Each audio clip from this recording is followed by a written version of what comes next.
Here we have a Trek 5200 made in the United States, full carbon OCLV road bike. That was probably late 90s, early 2000s. Full Ultegra, Royal Factor comp wheels with Icon parts before Bontrager claimed all the part manufacturing for Trek.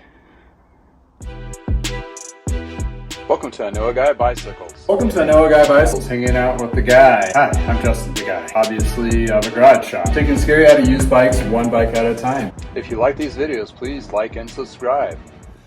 Welcome to I Know a Guy Bicycles, hanging out with the guy. Hey, I'm Justin, the guy. Hey, I got myself a 5200 carbon Trek OCLV made in the United States road bike, and this is my next bike I'm going to be refurbishing. Looks like it's pretty good. It has a vintage Ultegra componentry throughout. So you got Ultegra brakes, front, rear derailleur crankset. Comes with the Rolf Vector comp wheels, which were back in the day pretty good. If I was going to top my head, I'm going to think it's like 2001-ish, maybe 2002, somewhere around there. Workhorse bikes, they were solid. I mean, these things just rode and kept on going, and that's why you'll see quite a few of them still on the road. So that gives you kind of branding, not necessarily today's branding, but not today's branding at all, but this gives you a testimonial that some of these bikes, they held up for so long, and they keep going and going and going. Solid workhorse. So I'm kind of excited about this one because it was actually in pretty decent component state. It did have its broken covers here, which pretty much typical for this vintage. I have some replacement ones I can put on there. They're not OEM by any means, but at least they don't look as ugly.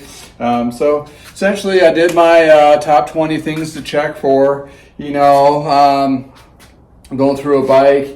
Check the wheels, made sure the hubs, felt the crankset, went through the shifters. The shifter's a little sticky, but this particular type of shifter gets gummed up over a period of time because the grease that they put in there initially hardens, and that kind of prevents those pulls. So throwing in the Sonic cleaner and cleaning up is going to be a pretty good deal. So going to be ready to go on that. So while this particular bike, I'm just going to tear it apart, take it clean all the parts like I do with all of them. Inspect the frame, do some detailing, make sure it's all clean and ready to go for the new owner, and go from there. So looking at these particular bikes, here we go. So going through the top 20 list, I'm ready to dive into this guy. So first what I do is I take the wheels off so I can start removing all the componentry. So we got the front off. Take the rear.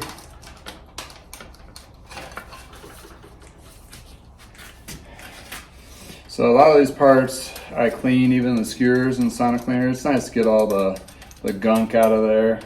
Then I wash the wheels in the tub behind me, you can see, and that helps me get the first layer of grime off of it prior to hand cleaning the rims with and then cleaning this, truing the wheels, that kind of thing. This one's kind of nice because it has matching skewers. Sometimes bikes of this age will have a skewer switch out to a trainer skewer and they don't know where the original one went to. So taking off the cassette, I use a chain whip and a cassette removing tool. Chain whip sits on the cassette, holds it in place while I can get some torque. Get that lock ring off, which is this booger here. Then you don't need the chain whip to put it back on, just to remove it. That's how you get the cassette off. Check that, seems good. Since I do replace majority of the cables, I do just cut the cables. It's just easy as tearing it down. And the housing seems a little short up front here, so I'm going to replace that. Usually do anyway for road bikes because the housing gets worn internally. There's like a sleeve inside, and it's like that. Cable goes back and forth. It's like a saw, if you will, like those saws out in the wilderness. Cut yourself. And then I expect the chain.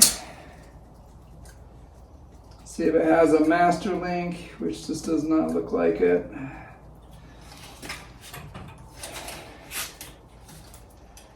I will be checking the chain for stretch too. Making sure it's good to go. If it's too stretched out, I'll put on a new one. So I'll clean this one, get the same.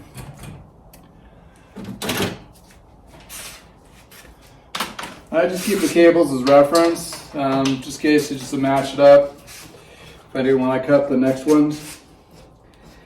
And I'll have to determine the size on this guy too. So, you know, looking at the head tube, it looks to me maybe a 56 or a 54, but without actually measuring it, which I can do right now. So this guy is 56. This is where before they went to compact, so it's a little easier to identify because the head tube will be the same length as the down tube-ish.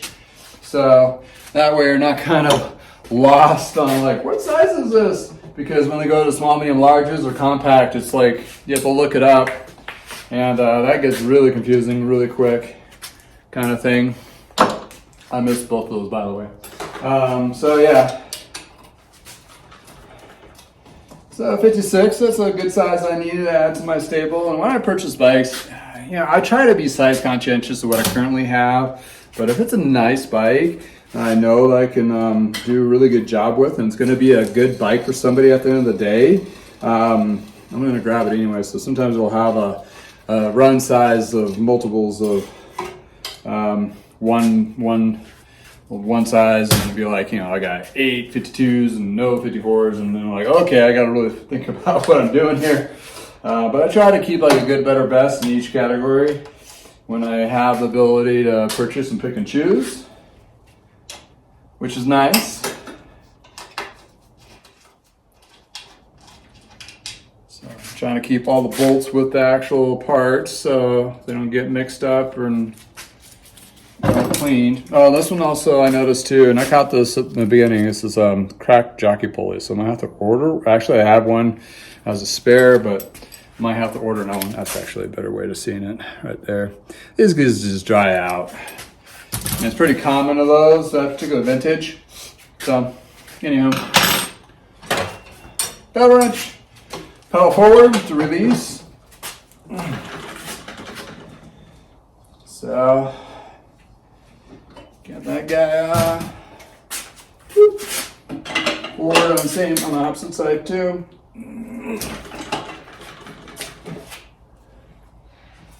And these cranksets have self-extracting bolts, so I'm not going to have to use a crank puller, which is nice.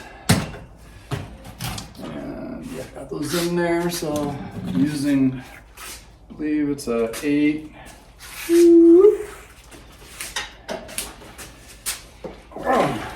So it'll break free, then it gets tight again, and it goes up against the extracting plate. So you can get that off, like so. Same thing for the opposite side, but these are screwed in normally.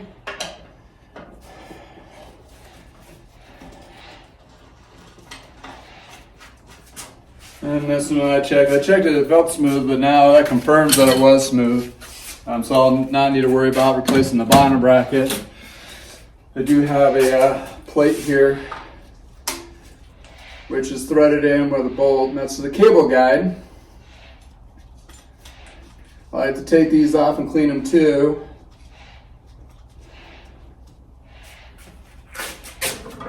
And the little parts go on the strainer, but that's the cable guide right there. So, got that cleared off. Same small Y wrench. Take off these barrel adjusters, barrel stops, or housing stops. Sometimes they get stuck on there. I'll show you a trick on that real quick.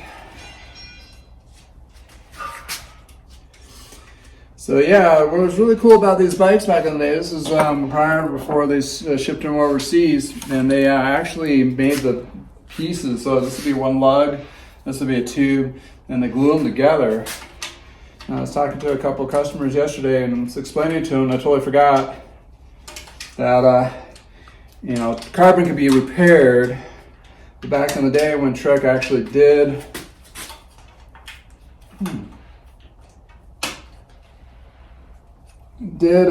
build bikes in the United States, they could repair these, so you can send the frame back. So if you damaged it here, they can take it apart by ungluing it and putting a new piece in and gluing it. Granted, it wasn't cheap. Oh man, not the so. Oh boy, these guys are tight. They were not assembled with any grease. So this is one of those things where, cool contact, metal to metal, actually aluminum, or actually steel to aluminum contact. I just know that they were not assembled with any grease, and typically when we put these together, that part was not installed. So, we didn't really realize it until after a few years anyway. So I can't really fault them too much. But yeah, whew. I have to let that one go for a little bit and soak it. And I got ball cages to contend to.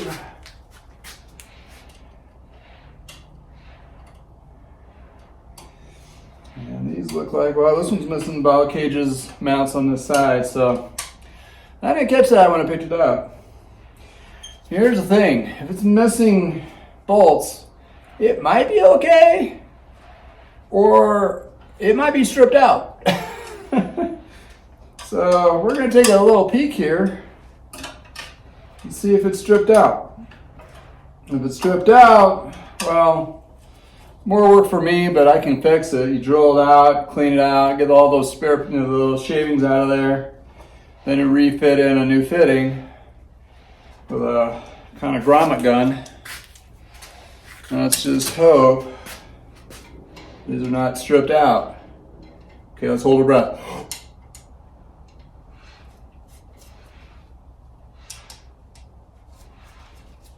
Oh, okay, we're okay. We're safe. All right, yeah, all right. So this is good. Yeah, we're fine. They don't feel loose or anything. They just took the screws out to take off something that was already on there, whatever was there on the predecessor. And these were a little sticky, so these are definitely going to be going in the Sonic cleaner to clean those up and get you to come out. Yeah, maybe not. Yeah, keep going. Yeah, sometimes these get a little screwed up in there. That's where these little guys come in handy sometimes.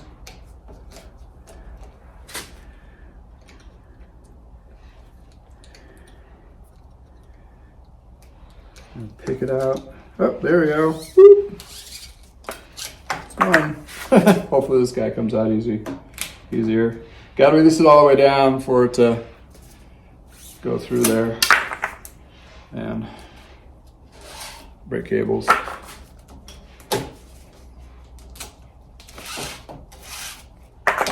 Like so.